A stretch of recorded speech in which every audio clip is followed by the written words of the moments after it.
എല്ലാ ഭക്തജനങ്ങൾക്കും വിനീതമായ നമസ്കാരം.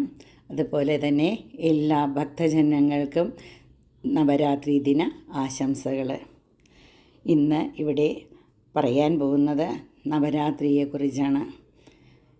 ഹൈന്ദവരുടെ ആഘോഷമായ നവരാത്രി സംഗീതത്തിൻ്റെയും നൃത്തത്തിൻ്റെയും വിദ്യാരംഭത്തിൻ്റെയും ഉത്സവമായി കൊണ്ടാടുന്നു. ബംഗാളിലെ ചണ്ഡീ പൂജയെന്നും കർണാടകയിലെ ദസറ എന്നും കേരളത്തിൽ സരസ്വതി പൂജയെന്നും വിളിക്കുന്ന നവരാത്രി ഭാരതത്തിലെ ആഘോഷങ്ങളിൽ വച്ച് ഏറ്റവും മുഖ്യ പങ്ക് വഹിക്കുന്നു. നവരാത്രി ദിവസങ്ങളിൽ മാതൃദേവിയായ ജഗദീശ്വരിയുടെ 9 ഭാവങ്ങളെയാണ് നമ്മൾ ആരാധിക്കുന്നത്. ആദ്യത്തെ 3 ദിവസങ്ങളിലായി മഹാകാളിയെ ആരാധിക്കുന്നു. 4, 5, 6 ദിവസങ്ങളിൽ മഹാലക്ഷ്മി ദേവിയെയാണ് ആരാധിക്കുന്നത്. 7, 8, 9 ദിവസങ്ങളിൽ സരസ്വതി ദേവിയെ ആണ് ആരാധിക്കുന്നത്.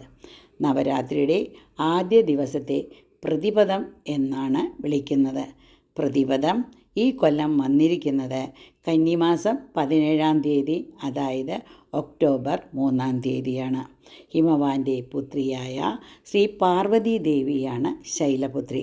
കാളയുടെ പുറത്തായി ഒരു കൈയിൽ ത്രിശൂലവും മറുകൈയിൽ താമരയുമേന്തി നിൽക്കുന്ന ദുർഗാഭാവമാർന്ന ശൈലപുത്രി ബ്രഹ്മ, വിഷ്ണു, മഹേശ്വരന്മാരുടെ ശക്തികൾ ഒന്നുചേർന്ന മൂർത്തിഭാവമാണ്. അന്ന് ദേവിക്ക് ഓറഞ്ച് നിറമാണ്. 2-ാം ദിവസമായ ദ്വിതീയയിൽ ബ്രഹ്മചാരിണി രൂപം ആരാധിക്കുന്നു. ശിവപത്നിയാകുവാൻ ആഗ്രഹിച്ച ദുർഗാദേവി നാരദമുനിയുടെ നിർദ്ദേശപ്രകാരം കഠിന തപസ് അനുഷ്ഠിക്കുന്നു. അതിനാൽ ദേവിക്ക് ബ്രഹ്മചാരിണി എന്ന നാമം ലഭിച്ചു. 2-ാമത്തെ ദിവസമായ ദ്വിതീയയിൽ കയ്യിൽ ജപമാലയും കമണ്ഡലവും ഏന്തി തപസ് ചെയ്യുന്ന ബ്രഹ്മചാരിണി രൂപത്തിലുള്ള ദുർഗയെ വെള്ള നിറമണിഞ്ഞ വസ്ത്രസങ്കല്പത്താലാണ് ആരാധിക്കുന്നത്. 3-ാമത്തെ ദിവസമായ തൃതീയയിൽ ചന്ദ്രഘണ്ഠാരൂപത്തിൽ 10 കൈകളോട് കൂടിയ ചെമ്പട്ടണിഞ്ഞ ദുർഗാദേവിയെ ആരാധിക്കുന്നു.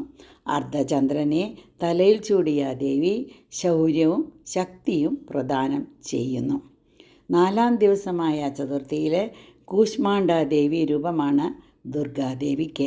പ്രപഞ്ചം സൃഷ്ടിച്ച സിംഹവാനിയും ശക്തി സ്വരൂപിണിയുമായ കൂഷ്മാണ്ഡാദേവി 8 കൈകളിലായി താമര, വിവിധ ആയുധങ്ങൾ, ജപമാല മുതലായവ ധരിച്ചിരിക്കുന്നു. നീല നിറം നിറഞ്ഞ ദേവീ സങ്കല്പമാണ് ഈ ദിവസത്തെ പ്രത്യേകത.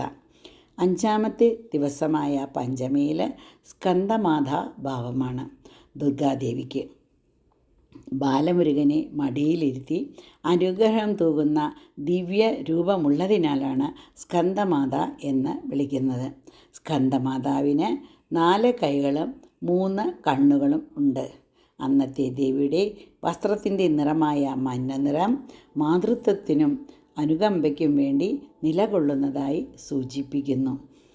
6-ാമത്തെ ദിവസമായ ഷഷ്ഠിയുടെ അന്ന് കാത്യായനി പൂജയാണ് ചെയ്യുന്നത്. കാത്യായന മഹർഷിയുടെ പുത്രിയായി അവതരിച്ച ദുർഗാദേവിയാണ് കാത്യായനി. ഈ ദിവസം ദേവിയെ പച്ചനിറ വസ്ത്രത്താൽ ആരാധിക്കുന്നു. പച്ചനിറം വികസനത്തിൻ്റെയും സമാധാനത്തിൻ്റെയും പ്രതീകമാണ്. നവരാത്രിയുടെ 7-ാം ദിവസമായ സപ്തമി ദുർഗാദേവിയുടെ അവതാരമായ കാളരാത്രി രൂപമാണ്. ഈ ദിവസം ദേവിയെ ചാരനിറത്തിലുള്ള വസ്ത്രത്താൽ അലങ്കരിച്ച് ആരാധിക്കുന്നു. ചാരനിറം പ്രപഞ്ചത്തിൻ്റെ അപാരതയെയും പ്രയാസങ്ങളെയും തരണം ചെയ്യാനുള്ള കഴിവിനെയും പ്രതിനിധീകരിക്കുന്നു. നവരാത്രിയുടെ 8-ാം ദിവസമായ അഷ്ടമിയിൽ മഹാഗൗരിയെ വാടാമല്ലി നിറത്തിലുള്ള വസ്ത്രത്താൽ അലങ്കരിച്ച് ആരാധിക്കുന്നതിലൂടെ ഭക്തരുടെ ജീവിതത്തിൽ ഐശ്വര്യവും സമ്പത്തും കൊണ്ട് വരുമെന്ന് വിശ്വസിക്കുന്നു. നവരാത്രിയുടെ 9-ാം ദിവസമായ നവമിയിൽ ദുർഗാദേവിയുടെ 9-ാമത്തെ അവതാരമായ സിദ്ധിദാത്രി പൂർണ്ണതയ്ക്കും പൂർത്തീകരണത്തിനും വേണ്ടി നിലകൊള്ളുന്നു. ദേവിയെ മയിൽപ്പീലി പച്ച നിറത്തിലുള്ള വസ്ത്രത്താൽ അലങ്കരിച്ച് ആരാധിക്കുന്നു. മയിൽപ്പീലി പച്ച നിറം പ്രകൃതി, ലോകത്തിൻ്റെ മഹത്വം, സൗന്ദര്യം, പ്രതാപം എന്നിവയെ പ്രതിനിധീകരിക്കുന്നു.